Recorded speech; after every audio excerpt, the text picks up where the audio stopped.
गरुड़ पुराण दूसरा अध्याय। मृत्यु के बाद की सबसे रहस्यमयी और पीड़ादायक यात्रा होती है आत्मा के 13 दिन। क्या आपने कभी सोचा है कि कोई व्यक्ति मरने के बाद 13 दिनों तक कहाँ रहता है? वो आत्मा क्या देखती है, क्या महसूस करती है? गरुड़ पुराण में बताया गया है कि जब कोई जीव इस संसार को छोड़ता है तो उसकी आत्मा न पूरी तरह पृथ्वी पर होती है, न ही पूरी तरह परलोक में। वो एक विचलित अवस्था में होती है, जहां हर दिन एक नया अनुभव, एक नई सजा, एक नया एहसास उसके सामने आता है। पहले दिन आत्मा अपने निर्जीव शरीर को देखती है, उसे समझ ही नहीं आता कि वो मर चुकी है। दूसरे दिन वो अपने प्रियजनों की चीखें सुनती है पर कुछ कर नहीं पाती। तीसरे से 5वें दिन तक उसे अपने कर्मों का हिसाब याद आने लगता है। वो हर उस पल को दोबारा जीती है जहां उसने किसी का दिल दुखाया था।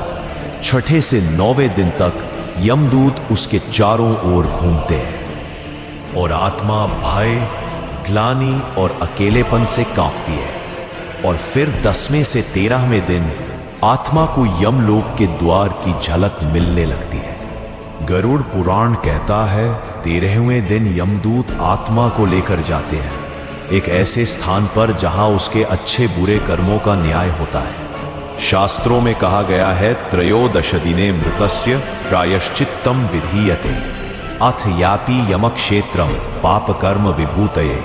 अर्थात 13वें दिन आत्मा को न्याय की ओर भेजा जाता है, जहां उसके पाप पुण्य का पूरा लेखा जोखा सामने रखा जाता है। यही कारण है कि हमारे पूर्वज इन 13 दिनों को विशेष मानते हैं, क्योंकि यही वो समय होता है जब हम अपने प्रिय की आत्मा को शांति, श्रद्धा और प्रायश्चित से विदा करते हैं। यह सिर्फ परंपरा नहीं, एक दिव्य जिम्मेदारी है। और अब इस यात्रा का अगला चरण है यमलोक का पहला द्वार, जहां आत्मा अपना पहला निर्णय सुनती है। क्या उसे नरक भेजा जाएगा या मिलेगा दूसरा अवसर? जानने के लिए जुड़े रहिए अगले अध्याय में। और अगर आपने इस रहस्यमयी यात्रा को अब तक महसूस किया है तो इस ज्ञान को जरूर आगे बढ़ाएं।